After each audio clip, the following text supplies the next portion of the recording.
Isipin mo ang isang mandirigmang Pilipino, hindi lang armado, kundi buong katawan ay puno ng misteryosong tattoo.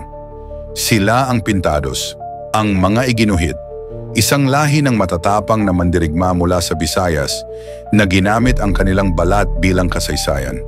Bago pa dumating ang mga Kastila, may sibilisasyon na sa Kabisayaan.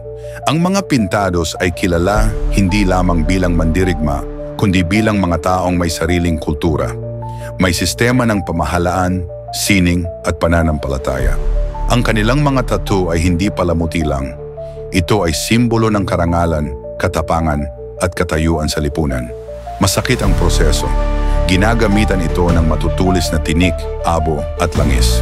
Ngunit para sa isang Pintado, ang bawat tuldok sa kanyang katawan ay katumbas ng tagumpay sa labanan o isang mahalagang yugto sa buhay.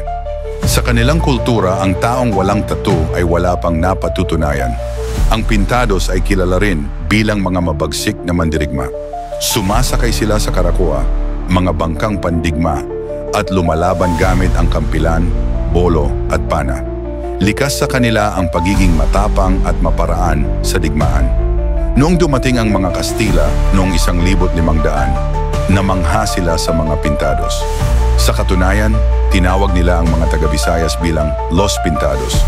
Ngunit sa paglipas ng panahon, ipinagbawal ng simbahan ang mga tattoo.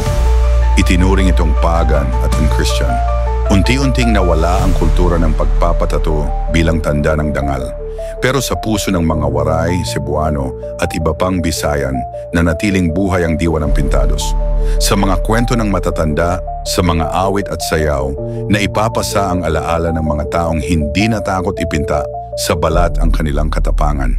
Ngayon, muling bumabalik ang interes sa Pintados. Sa mga festival tulad ng Pintados Kasadyaan sa Leyte, makikita natin ang makukulay na sayaw, kasuotan at muling pagyakap sa sariling kultura. Isang panawagan sa kabataan, alamin, yakapin at ipagmalaki ang pinagmulan. Ano ang mangyayari kung makalimutan natin ang mga Pintados? Kung ang sariling balat ng ating mga ninuno ay hindi na mabasa ng kasalukuyan, hindi lang sila mga tauhan sa kasaysayan, sila ang ating pinagmulan.